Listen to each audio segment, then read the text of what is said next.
Hello दोस्तों, स्वागत है आपका इस वीडियो में। हम लोग आज मध्यमा का क्लास आगे कंटिन्यू करेंगे, जिसमें हम लोग सामाजिक विज्ञान देख रहे हैं और उसमें ऑब्जेक्टिव क्वेश्चन देख रहे हैं। और आज का मेरा सारा ऑब्जेक्टिव ख़त्म हो जाएगा, क्योंकि हमने 4 अध्याय तक देख लिए थे भारत में राष्ट्रवाद। आज मेरा 5वां अध्याय होगा, अर्थव्यवस्था और आजीविका। और उसके जो औद्योगिकरण का युग कैसे आया, अर्थव्यवस्था और उसके आजीविका से, ये सारी चीज़ इस वीडियो में देखेंगे। और इसके साथ ही नेक्स्ट चैप्टर भी इसी में शहरीकरण एवं शहरी जीवन के बारे में भी, इससे रिलेटेड जो भी ऑब्जेक्टिव है सारे इस वीडियो में ही हम डिस्कस करने वाले हैं। उसके बाद हम लोग लघुत्तरीय प्रश्न की तरफ बढ़ेंगे और मेरा ऑब्जेक्टिव का सेशन एंड हो जाएगा। और हिंदी का भी पार्ट हमने जो 60 नंबर का आपसे पूछे जाते हैं उसमें भी हमने ऑब्जेक्टिव कवर कर लिए हैं, और सिर्फ अब लघुत्तरीय प्रश्न बचा हुआ है। एग्जाम आते आते हम आपका सारा कवर कर देंगे। तो चलिए स्टार्ट करते हैं। यदि आप चैनल पर नए हैं तो सब्सक्राइब जरूर करिएगा और बेल आइकन को भी दबा दीजिएगा, ताकि हम कोई भी वीडियो अपलोड करें आपके पास तुरंत पहुंच जाए। चलिए हम स्टार्ट करते हैं चैप्टर। क्या कि अर्थव्यवस्था और आजीविका, औद्योगिकरण का युग। चैप्टर का क्या नाम है कि अर्थव्यवस्था। अर्थव्यवस्था जो देश की जो सारी चीज़ें चलती है, जिस पे जो रुपया पैसा, वही सब क्या कहलाते हैं, अर्थव्यवस्था में आती हैं। और उसकी आजीविका मतलब जो उस पैसे से जो लोगों का जीवन यापन होता है, वही क्या होते हैं, आजीविका होता है। और उसी में कह रहा है कि औद्योगिकरण युग, औद्योगिकरण से हमारे अर्थव्यवस्था और आजीविका क्या हुए, उन्नत हुए हैं। तो चलिए इसी से रिलेटेड हमको इसमें क्वेश्चन देखने को मिलेंगे। फर्स्ट क्वेश्चन है कि औद्योगिक क्रांति सर्वप्रथम किस देश में हुई थी। मतलब उद्योग लगना सबसे पहले कहाँ पे स्टार्ट हुआ था। तो औद्योगिक क्रांति सबसे पहले कहाँ पे हुआ था, इंग्लैंड में हुआ था। कहाँ पे, इंग्लैंड से औद्योगिक का जन्म हुआ है। नेक्स्ट है, निम्नलिखित में से कौन औद्योगिक क्रांति का कारण नहीं है। मतलब उसको बढ़ावा देने के कारण निम्न में से कौन नहीं है। तो आप समझ सकते हैं कि ऑप्शन से भी अब हम समझ लेंगे, क्योंकि क्वेश्चन तो हमें पता चल गया कि ये कह रहा है कि कौन सा ऐसा कारण नहीं है जो उद्योग को बढ़ावा दे रहा है। क्या है, पहला क्या है, धर्म सुधारक। दूसरा क्या है, पुनर्जागरण जागरण। तीसरा क्या है, सामंतवाद, सामंतवाद का पतन। चौथा क्या है, वैज्ञानिक आविष्कार। थे ये हमको क्या लगता है, वैज्ञानिक आविष्कार भी औद्योगिकरण के लिए ज़रूरी है, पुनर्जागरण भी ज़रूरी है। क्योंकि कोई भी प्रोडक्ट बनता है उसके बाद फिर नए तरीके से उसको मतलब मैन्युफैक्चर करना और उसके रिलेटेड ऐड होता है, उन लोगों तक पहुंचाना, मतलब जागरूक करना, ये भी उसके कारण है। उसके बाद है सामंतवाद का पतन। सामंतवाद का भी पतन होना जरूरी होता है औद्योगिकरण में। लेकिन ये जो है धर्म सुधारक, इसका औद्योगिकरण से कोई रिलेशन नहीं है। क्योंकि औद्योगिक से तो धर्म सुधारक होगा नहीं, क्योंकि उससे तो प्रोडक्ट बनता है, मतलब वस्तुएं बनती है। तो ये इसका करेक्ट आंसर क्या हो जाएंगे, ऑप्शन नंबर ए। कह रहा है कि औद्योगिकरण का कौन सा कारण नहीं है, तो यह उसका कारण नहीं है। नेक्स्ट देखते हैं, इंग्लैंड में औद्योगिक क्रांति किस उद्योग से आरंभ हुआ। तो इंग्लैंड में औद्योगिक, सबसे पहले तो इंग्लैंड में औद्योगिक क्रांति शुरू हुआ था, ये तो हमें पता चल गया। लेकिन किस चीज़ से शुरू हुआ, किस चीज़ से हुआ था, वस्त्र से। हमारे देश में भी होता था, लेकिन कुटीर उद्योग चलता था, मतलब छोटे छोटे पैमाने पे। जैसे सिल्क का, क्या कॉटन का जो बनाए जाते थे, रेशे का, कपास का जो वस्त्र बनाए जाते, वो बहुत ज़्यादा मतलब अच्छे होते, अच्छे क्वालिटी के भी होते थे, लेकिन बड़े पैमाने पर नहीं बनाए जाते थे। इसलिए इसको औद्योगिकरण में मतलब वो यानी कि शुरुआत नहीं कहा जा रहा है। क्योंकि औद्योगिकरण जो देश विदेश लेवल पर होता है, मतलब दूसरे देशों में भी फैलाव करता है, वह औद्योगिक क्रांति होते हैं। तो वह क्रांति कहाँ देखने को मिली थी, इंग्लैंड में। और किस उद्योग से हुआ था, तो वस्त्र उद्योग से ही औद्योगिक क्रांति का आरंभ हुआ था। नेक्स्ट है कि जेम्स वाट ने किस यंत्र का आविष्कार किया था। तो जेम्स वाट के बारे में तो सबको पता है कि वह किसका आविष्कार किया था, तो भाप इंजन का आविष्कार किए थे। नेक्स्ट देखते, तो अच्छे क्वेश्चन है, उसी को हम कवर करेंगे अब, क्योंकि टाइम अब बहुत कम है एग्जाम का। नेक्स्ट है कि ईस्ट इंडिया कंपनी ने गुमास्तों की नियुक्ति क्यों की, मतलब गुमास्तों की नियुक्ति, ईस्ट इंडिया कंपनी ने गुमास्तों की नियुक्ति क्यों की थी। एक संगठन था, उसका नाम दिया गया था क्या, गुमास्तो। तो वह क्यों किया गया था, वो देख लेते हैं क्यों किया गया था। लगान वसूलने के लिए, या कपास की खेती को बढ़ावा देने के लिए, या बुनकरों पर नियंत्रण रखने के लिए, या गांव में शांति व्यवस्था बनाए रखने के लिए। तो गाँव से तो उसका कोई मतलब है नहीं। तो ये किसके लिए बनाया गया था? बुनकरों के नियंत्रण रखने के लिए। मतलब जो बुनकर है, वर्कर है, उस पे नियंत्रण रखने के लिए एक मतलब संगठन, एक होता है ना कि आपने जैसे बोलचाल में जो बाहर रहते हैं, जो दूसरे फैक्ट्री वगैरह में काम करते हैं, वो कहते हैं मेरा सुपरवाइजर रहता है। मतलब वही उसी तरह से उसी रेंज का समझ लीजिए कि एक गुमास्तों की नियुक्ति की गई थी ईस्ट इंडिया कंपनी में बुनकरों पर नियंत्रण रखने के लिए। नेक्स्ट देखते हैं, भारत में पहली जूट मिल का स्थापना कहाँ हुआ था? बिहार में, बंगाल में, तमिलनाडु में या महाराष्ट्र में? तो भारत में सर्वप्रथम जूट मिल का आविष्कार कहाँ हुआ था?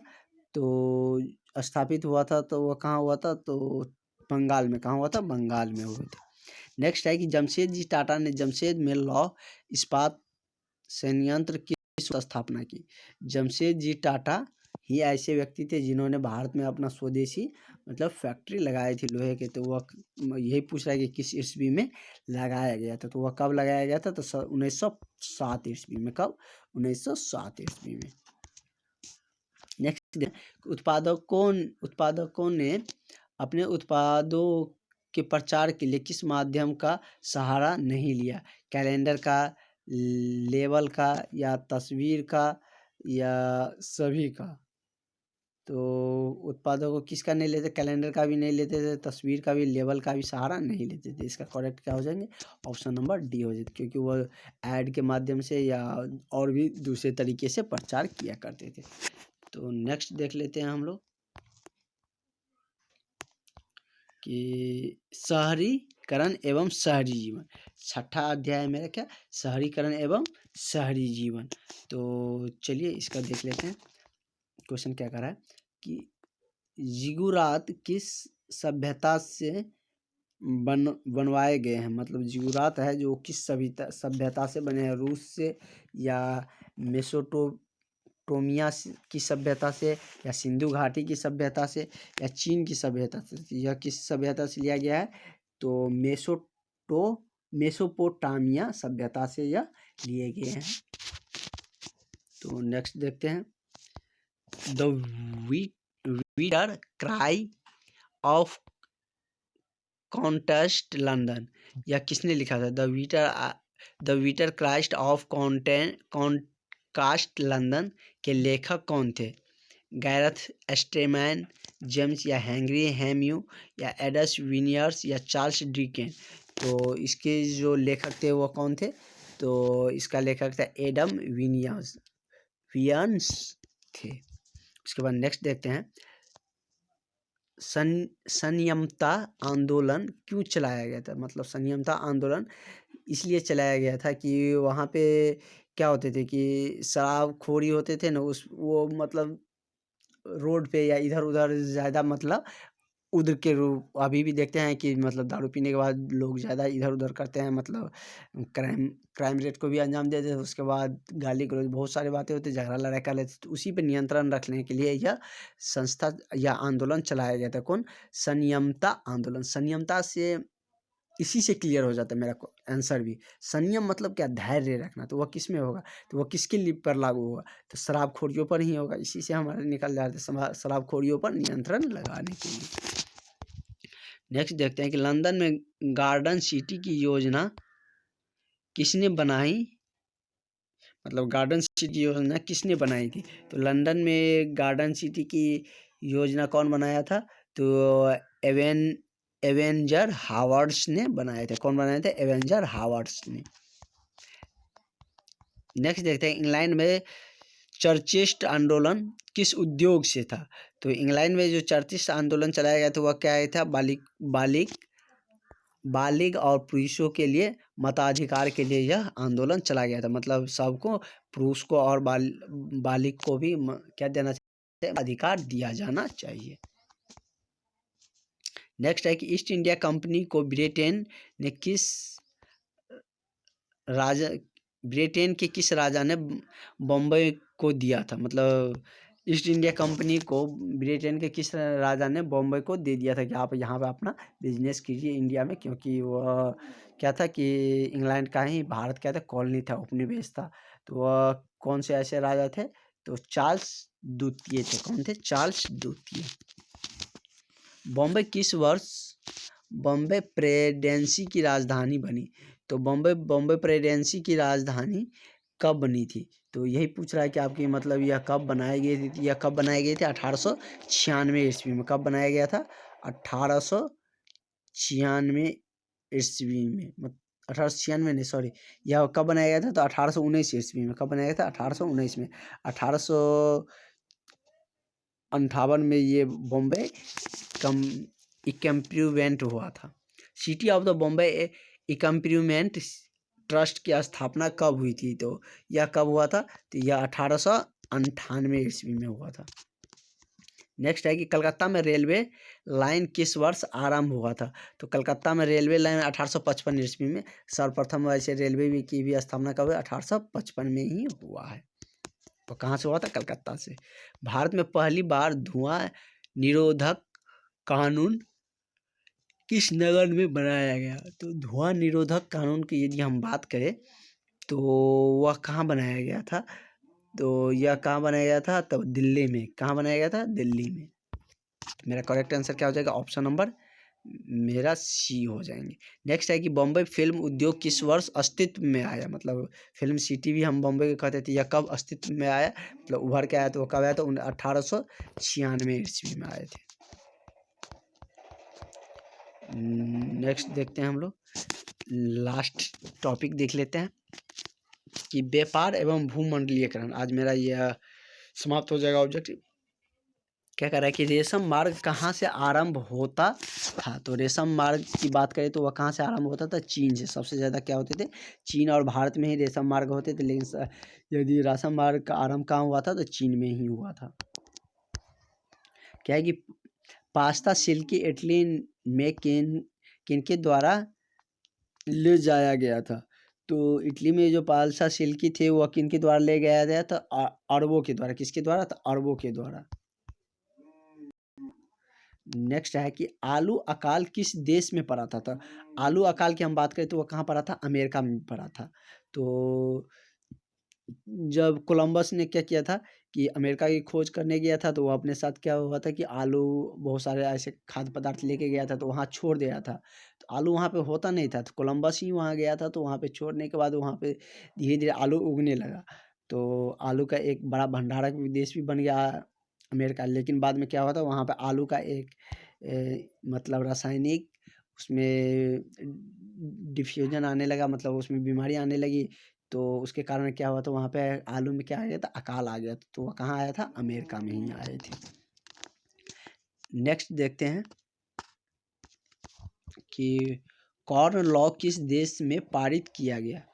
तो कॉर्न लॉ की बात करें हम तो वह ब्रिटेन में पारित किया गया था। कहाँ किया गया था? ब्रिटेन में। भारत में कॉलोनी किस प्रांत ने बनाई थी?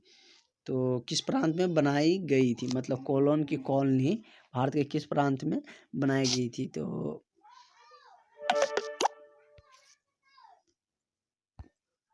यह कहाँ बनाया गया था?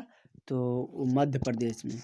नेक्स्ट देखते हैं, गिरमिटिया मजदूर किस व्यवस्था को ब्रिटिश सरकार ने समाप्त कर दिया था? तो गिरमिटिया मजदूर के किस व्यवस्था ने समाप्त किया था? तो कब, मतलब गिरमिटिया मजदूरी की जो व्यवस्था थी वह कब समाप्त किया गया था? 1919 ईस्वी में। नेक्स्ट है कि होशे मेला का आयोजन कहाँ किया जाता था? तो होशे मेला की हम बात करें तो वह कहाँ किया गया था? त्रिदाता में त्रिनिदाद में किया जाता था। नेक्स्ट है, ईस्ट इंडिया कंपनी भारत में अफीम किस देश को दिया करता था? तो ईस्ट इंडिया कंपनी जो अफीम का निर्यात करता था, देता था, वो किसको देता था? तो चीन को देता था। उसके बदले में क्या लेता था? सिल्क लेता था, और उसको चीन को अफीम दिया करता था। और हमारे देश में अफीम ज़बरदस्ती ईस्ट इंडिया कंपनी या अंग्रेजी से हुकूमत मतलब उपजाया करते थे अफीम को। नेक्स्ट देखते हैं कि वृहत उत्पादन व्यवस्था किस देश से आरंभ हुआ था? तो वृहत उत्पादन व्यवस्था कहाँ से आरंभ हुआ था? तो अमेरिका में ही आरंभ हुए थे। नेक्स्ट देखते हैं, अमेरिकी मुद्रा का नाम क्या है? तो अमेरिकी मुद्रा में क्या चलता है? तो ऐसे तो सबको पता ही होगा, अमेरिका में क्या चलता है? डॉलर चलता है। बहुत सारे देशों में डॉलर चलते हैं। G77 समूह का गठन किस वर्ष किया, मतलब किन राज्यों ने किया था? का थोड़ा सा क्वेश्चन ही गलत टाइप किया हुआ है। नेक्स्ट देखते हैं, दक्षेस की स्थापना किस वर्ष हुई थी? तो दक्षेस की स्थापना कब हुई थी? तो 1885 ईस्वी में दक्षेस की स्थापना की गई थी। तो मेरा आज का वीडियो यहीं पे समाप्त होता है।